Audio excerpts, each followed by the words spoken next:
नमस्कार दोस्तों, स्वागत है आपका आज के मुख्य समाचारों में। जी हां दोस्तों, आपको यहां पर देखने को मिलेंगी सुबह से लेकर शाम तक की तमाम बड़ी खबरें, मुख्य समाचार, ब्रेकिंग न्यूज अपडेट्स के रूप में। तो दोस्तों, आप सभी लोगों से रिक्वेस्ट है इस वीडियो को ज्यादा से ज्यादा लाइक और शेयर करें। तो चलिए दोस्तों, जान लेते हैं आज की पहली बड़ी खबर। राहुल गांधी बोले, हमारी यात्रा सच बताने के लिए है। आज दो हिंदुस्तान, एक गरीबों का और दूसरा उद्योगपतियों का है। आज इन्हीं दो देशों में लड़ाई है। जी हां दोस्तों, देश में बढ़ती महंगाई के खिलाफ कांग्रेस ने दिल्ली के रामलीला मैदान में हल्ला बोल रैली की। इसमें राहुल ने कहा कि देश में मीडिया, प्रेस और इंस्टीट्यूशन सरकार के दबाव में है। ऐसे में हमारे पास जनता के बीच जाकर सच बताने के अलावा कोई रास्ता नहीं है। राहुल गांधी ने कहा कि देश के 10 से 15 अमीर लोग जो सपना चाहे देख सकते हैं, गरीबों के साथ ऐसा नहीं है। लेकिन यह देश उद्योगपतियों का नहीं, गरीबों का है। इसके बाद दोस्तों, अगली बड़ी खबर। सड़क हादसे में टाटा ग्रुप के पूर्व चेयरमैन साइरस मिस्त्री की मौत। मुंबई के पालघर में हुआ हादसा। जी हां दोस्तों, टाटा ग्रुप के पूर्व चेयरमैन साइरस मिस्त्री का मुंबई के पालघर में सड़क हादसे में निधन हो गया। पालघर के एसपी ने हादसे में उनकी मौत की पुष्टि की है। दोस्तों, उनका जन्म 4 जुलाई 1968 को एक भारतीय मूल के आयरिश व्यापारी परिवार में हुआ था। प्रत्यक्षदर्शियों के मुताबिक 3 बजे के आसपास एक्सीडेंट हुआ और उस दौरान कोई महिला उनकी गाड़ी चला रही थी। इस हादसे में कार में बैठे 2 लोगों की मौत हो गई है, जिनमें एक साइरस मिस्त्री हैं। महिला की पहचान अभी तक नहीं हो सकी है। वहीं कार में बैठे अन्य 2 लोग जीवित हैं।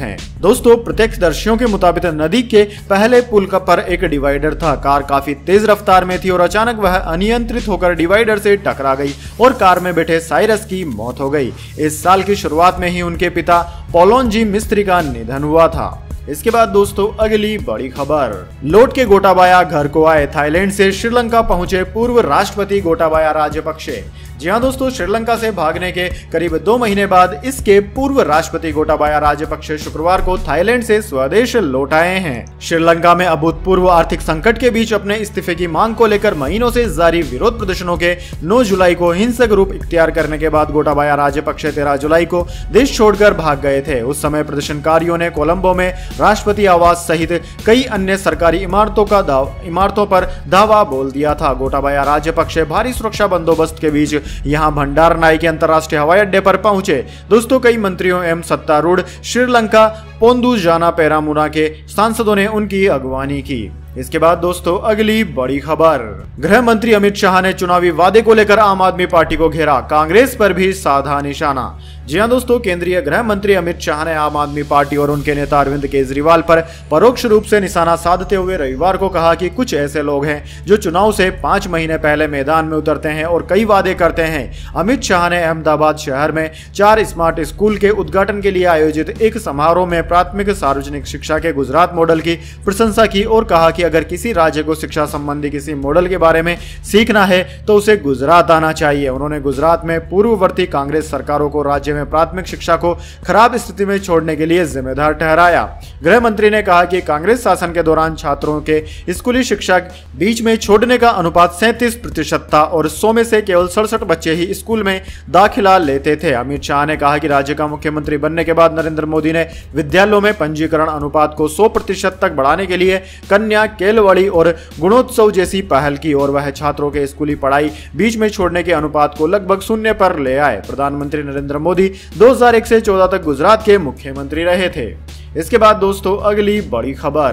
कंगना रनौत ने महेश भट्ट को लेकर किया खुलासा। लिखा, फिल्म मेकर का असली नाम महेश नहीं असलम है। जी हां दोस्तों, कंगना रनौत ने फिल्म मेकर महेश भट्ट पर कटाक्ष किया है। उन्होंने फिल्म मेकर का एक पुराना वीडियो अपने इंस्टा स्टोरी में शेयर किया। कंगना रनौत ने लिखा है कि उनका असली नाम महेश नहीं बल्कि असलम है। कंगना रनौत ने यह भी पूछा कि फिल्म निर्माता अपना खूबसूरत नाम क्यों छिपा रहे हैं। उन्होंने कहा कि महेश भट्ट को अपनी असली नाम का इस्तेमाल करना चाहिए, न कि किसी धर्म का प्रतिनिधित्व करना चाहिए। जब उन्होंने धर्मांतरण किया है तो उन्हें सच्चाई पर अड़िग रहना चाहिए। दोस्तों, कंगना ने क्लिप की एक सीरीज में महेश भट्ट के एक कथित वीडियो को शेयर करने के लिए इंस्टाग्राम स्टोरीज का सहारा लिया। एक्ट्रेस ने 2006 में आई फिल्म गैंगस्टर से बॉलीवुड में डेब्यू किया था। यह फिल्म महेश भट्ट प्रोडक्शन की थी। वीडियो में साफ देखा जा सकता है कि महेश ने उनके असली नाम और इस्लाम के बारे में अपनी भावनाएं प्रकट की है। इसके बाद दोस्तों, अगली बड़ी खबर। प्रधानमंत्री नरेंद्र मोदी ने उद्योगपति साइरस मिस्त्री की मौत पर जताया शोक। कहा, उनका जाना उद्योग जगत के लिए बड़ी हानि। जी हां दोस्तों, टाटा समूह के पूर्व चेयरमैन साइरस मिस्त्री के निधन पर प्रधानमंत्री नरेंद्र मोदी ने शोक जताया है। उन्होंने ट्वीट कर कहा कि साइरस मिस्त्री का असामयिक निधन स्तब्ध करने वाला है। बकौल पीएम, वह एक उत्तम बिजनेस लीडर थे जिन्होंने भारत के आर्थिक कौशल पर भरोसा था। उनका चले जाना वाणिज्य एवं उद्योग जगत के लिए बड़ी हानि है। उनके परिवार और मित्रों के प्रति मेरी संवेदनाएं। दोस्तों, प्रधानमंत्री के अलावा कई बड़ी हस्तियों ने साइरस मिस्त्री के देहांत पर शोक प्रकट किया। एनसीपी प्रमुख शरद पवार ने कहा कि वह बहुत तेज और प्रभावशाली उद्यमी थे। पवार ने उन्हें उद्योग जगत के सबसे चमकीले सितारे में से एक बताते हुए कहा कि उनके जाने से भारतीय उद्योग को अपूरणीय क्षति हुई है। इसके बाद दोस्तों, अगली बड़ी खबर। डोनाल्ड ट्रंप ने शी जिनपिंग को कहा किंग, बताया सबसे निडर और स्मार्ट, फौरन लग गया ये बड़ा आरोप है। जी हां दोस्तों, अमेरिका के पूर्व राष्ट्रपति डोनाल्ड ट्रंप अपने विवादित बयानों से हमेशा सुर्खियों में रहते हैं। दोस्तों, सत्ता हो या न हो, उन्हें किसी की मुखर आलोचना करने से कोई नहीं रोक सकता। विपक्षी दलों के नेताओं पर हमला हो या मीडिया को निशाने पर लेते हुए उसे फेक मीडिया करार देने का तीखा अंदाज, दोनों उन्हें हमेशा चर्चा में बनाए रखते हैं। इस बीच दोस्तों, अपने ताजा बयान में जब ट्रंप ने चीन के राष्ट्रपति शी जिनपिंग को दुनिया का सबसे निडर, महान लीडर और किंग बताया, तो मानो पूरे अमेरिका में सियासी भूचाल आ गया। इसके बाद दोस्तों, अगली बड़ी खबर। गुलाम नबी आजाद बनाएंगे नई पार्टी, कहा झंडा और नाम कश्मीरी तय करेंगे। कांग्रेस पर बोले हमें बदनाम करने वालों की पहुंचे ट्विटर तक। जी हां दोस्तों, कांग्रेस से अलग हुए गुलाम नबी आजाद ने रविवार को जम्मू में कहा कि वे अपनी नई पार्टी बनाएंगे। उन्होंने कहा कि उनकी पार्टी का झंडा ऐसा होगा जिसे हर धर्म का आदमी स्वीकार करे। पार्टी का झंडा और नाम कश्मीर की आवाम तय करेगी। कांग्रेस से इस्तीफे के बाद यह आजाद की पहली रैली है। दोस्तों, आजाद ने कांग्रेस हाईकमान में से किसी का नाम लिए बगैर कहा कि मेरी नई पार्टी बनाने से उनमें बौखलाहट ले, लेकिन मैं किसी का बुरा नहीं चाहता हूं। उन्होंने कहा कि जम्मू कश्मीर को राज्य का दर्जा देना हमारा एजेंडा होगा। बाहरी आदमी जमीन न खरीदे, यह भी हमारा एजेंडा है। इसके अलावा नौकरी केवल जम्मू कश्मीर के लोगों को ही मिले, यह भी हमारा एजेंडा रहेगा। इसके बाद दोस्तों, अगली बड़ी खबर। पूर्व सीजेआई एनवी रमण ने कहा अदालतों को निष्पक्ष होना चाहिए, कुछ हालात में विपक्ष की भूमिका भी निभानी चाहिए। जी हां दोस्तों, भारत के पूर्व प्रधान न्यायाधीश एनवी रमण ने रविवार को कहा कि अदालतों को निष्पक्ष होना चाहिए और उनके फैसलों से लोकतंत्र में सुधार होना चाहिए, लेकिन कुछ स्थितियों में अदालत के विपक्ष की भूमिका निभाने या उनकी जगह लेने की अपेक्षा की जाती है। कैपिटल फाउंडेशन सोसाइटी से न्यायमूर्ति VR कृष्ण अय्यर पुरस्कार प्राप्त करने के बाद अपने संबोधन में न्यायमूर्ति रमण ने कहा कि 1960 और 70 के दशक आधुनिक भारतीय इतिहास में सबसे चुनौतीपूर्ण अवधि थे। उन्होंने कहा कि इस काल ने संसद और न्यायपालिका के बीच संघर्ष देखा। संसद ने अपना वर्चस्व बनाए रखने के लिए कोशिश की, जबकि उच्चतम न्यायालय का प्रयास संवैधानिक सर्वोच्चता बरकरार रखने के लिए था।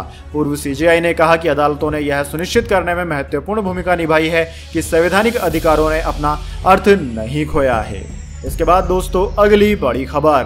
भारत से फरार दुष्कर्म के आरोपी नित्यानंद ने श्रीलंका में मांगी शरण, स्वास्थ्य कारणों का दिया हवाला। जी हां दोस्तों, दुष्कर्म के आरोपी नित्यानंद ने स्वास्थ्य कारणों का हवाला देते हुए श्रीलंका में शरण मांगी है। अपने स्वास्थ्य में गिरावट का हवाला देते हुए भगोड़े धर्मगुरु ने 7 अगस्त को श्रीलंका के राष्ट्रपति रानिल विक्रमसिंघे को एक पत्र लिखा था। भगोड़ा घोषित किए जा चुके नित्यानंद ने चिट्ठी में उन्होंने लिखा कि कैलासा में समुचित मेडिकल सुविधा नहीं है, इसलिए मुझे यहाँ शरण दी जाए। इंडिया टुडे की रिपोर्ट के मुताबिक श्रीलंकाई सरकार के एक शीर्ष सूत्र ने बताया कि नित्यानंद बीमार हैं। सूत्रों ने कहा है कि पत्र में उल्लेख किया गया है कि दुष्कर्म का आरोपी नित्यानंद गंभीर रूप से बीमार था और उसे इलाज की सख्त जरूरत थी।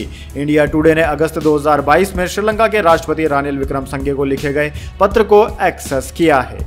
इसके बाद दोस्तों, अगली बड़ी खबर। पेटीएम की सफाई, ईडी की जांच के दायरे में आए किसी भी मर्चेंट से हमारा लिंक नहीं। जी हां दोस्तों, परिवर्तन निर्देशालय की छापेमारी को लेकर डिजिटल पेमेंट एवं फाउंडेशन सर्विसेज कंपनी पेटीएम ने सफाई दी है। पेटीएम की पेरेंट कंपनी 197 कम्युनिकेशन लिमिटेड ने रविवार को उन मर्चेंट से किसी भी तरह का संबंध होने से इनकार किया जो चीनी लोन ऐप मामले में ईडी की जांच के दायरे में है। दोस्तों, कंपनी ने कहा कि ईडी ने जिन फंड पर भी रोक लगाई है उनमें से कोई भी ग्रुप या ग्रुप की किसी भी कंपनी से संबंधित नहीं है।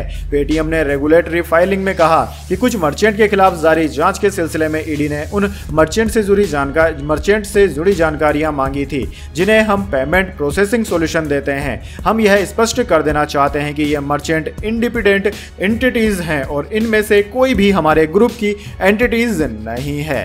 इसके बाद दोस्तों अगली बड़ी खबर, कांस्टेबल के पदों पर भर्ती की आयु सीमा बढ़ी, पुराने पुलिस वालों को मिलेगा फायदा। जी हां दोस्तों, पुलिस भर्ती का लाखों युवा इंतजार करते हैं और दोस्तों अभी भी कर रहे हैं। इसमें सोचो उन युवाओं का क्या हाल होता होगा जब भर्ती आती है और उनकी उम्र निकल चुकी होती है, मतलब दोस्तों ऊपरी आयु सीमा से ज्यादा हो चुकी है। तो आज दोस्तों एक खबर हम आपको बता रहे हैं। दरअसल दोस्तों एक राज्य सरकार ने ऐसे युवाओं को राहत देने का काम किया है। दरअसल पश्चिम बंगाल की मुख्यमंत्री ममता बनर्जी ने कहा है कि राज्य सरकार ने पुलिस कांस्टेबल की भर्ती के लिए ऊपरी उम्र की सीमा 27 साल से बढ़ाकर 30 साल करने का फैसला किया है। उन्होंने कहा कि पुलिस कर्मियों के रिश्तेदारों का अनुकंपा के आधार पर नियुक्ति में उम्र एवं शारीरिक मापदंड में भी छूट देने का निर्णय लिया गया है। उन्होंने यह भी घोषणा की कि नागरिक स्वयंसेवकों, ग्राम पुलिस, होमगार्ड, नागरिक रक्षा कर्मी, कांस्टेबल पदों के लिए पदोन्नति के हकदार होंगे और उन्हें ऊपरी उम्र सीमा में 35 साल तक के लिए छूट दी गई है। इसके बाद दोस्तों अगली बड़ी खबर, सरकारी गवाह बनेगी नोरा फतेही, माना सुकेश चंद्रशेखर से बातचीत करने की बात, बोली बस 2-3 बार ही बात की।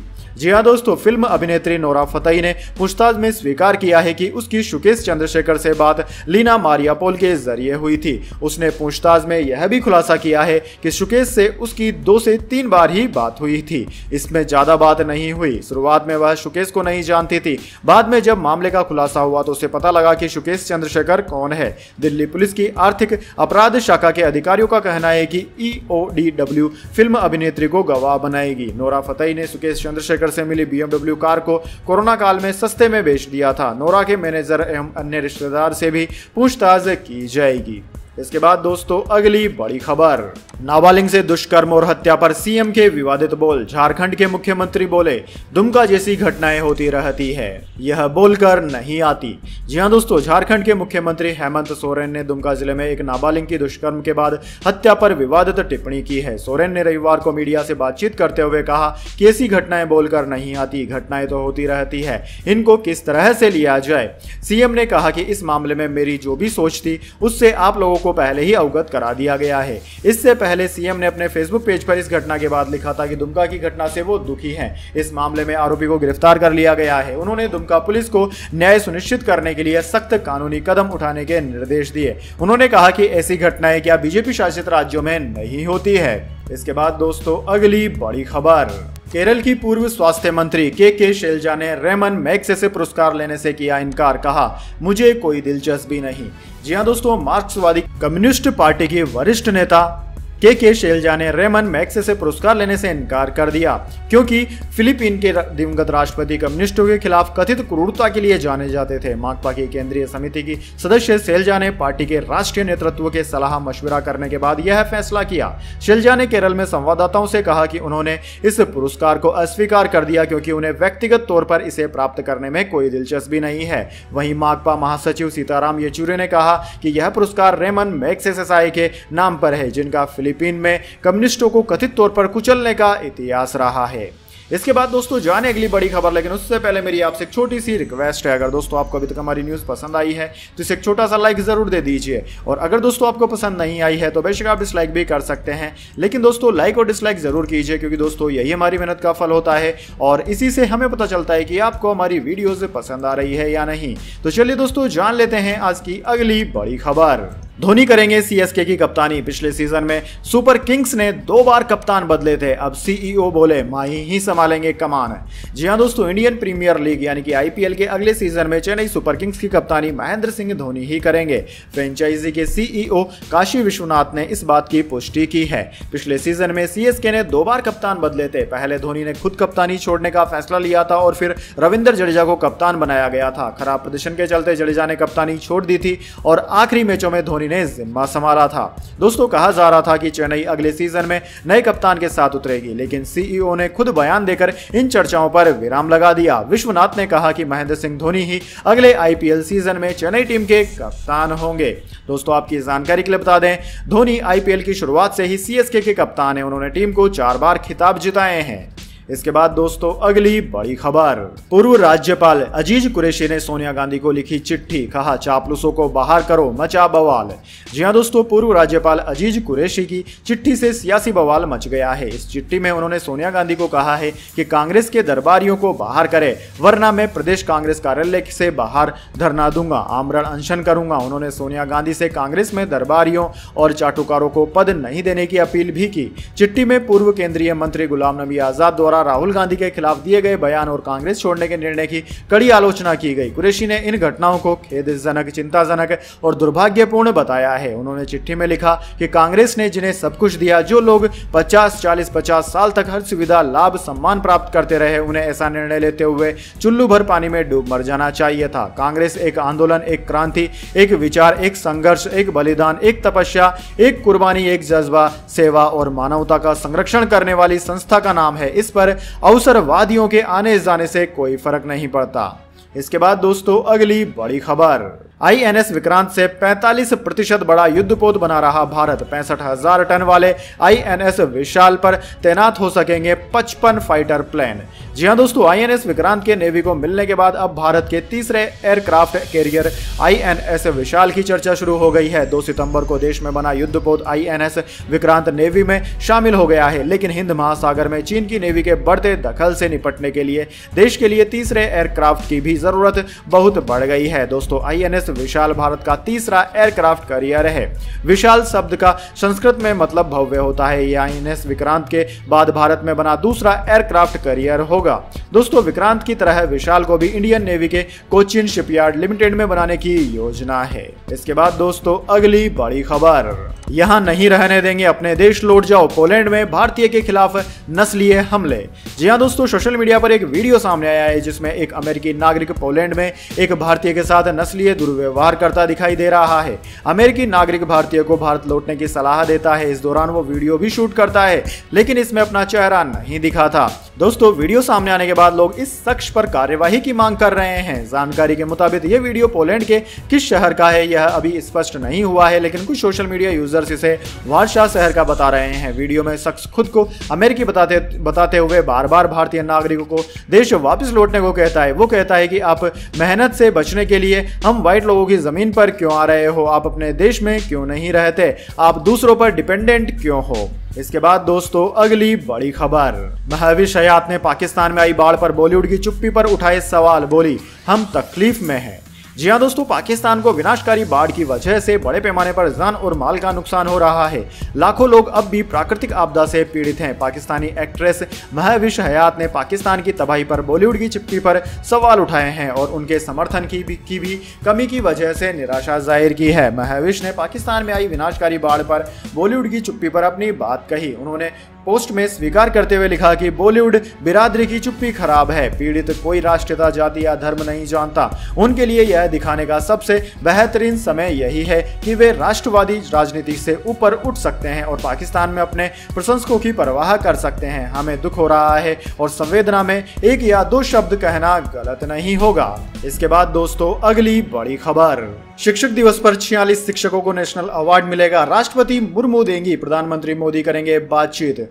जी हां दोस्तों, शिक्षक दिवस के अवसर पर 5 सितंबर को शिक्षकों को राष्ट्रीय पुरस्कार 2022 से 46 शिक्षकों को सम्मानित किया जाएगा। दोस्तों, भारत के राष्ट्रपति द्रौपदी मुर्मू शिक्षक दिवस के अवसर पर नई दिल्ली के विज्ञान भवन में टीचर्स को सम्मानित किया जाएगा। दोस्तों, जिन टीचर्स को राष्ट्रीय पुरस्कार के लिए चुना गया है उनकी संख्या 46 है और इनमें 2 दिव्यांग शिक्षक भी शामिल हैं जो कि इस श्रेणी में विशेष तरह से सम्मानित किए जाएंगे। इनमें एक शिक्षक अंडमान और निकोबार द्वीप समूह से और एक उत्तराखंड से है। दोस्तों, प्रधानमंत्री ऑफिस द्वारा जारी एक बयान के अनुसार प्रधानमंत्री नरेंद्र मोदी शाम 4:30 बजे विजेताओं के साथ अपने आवास पर बातचीत करेंगे।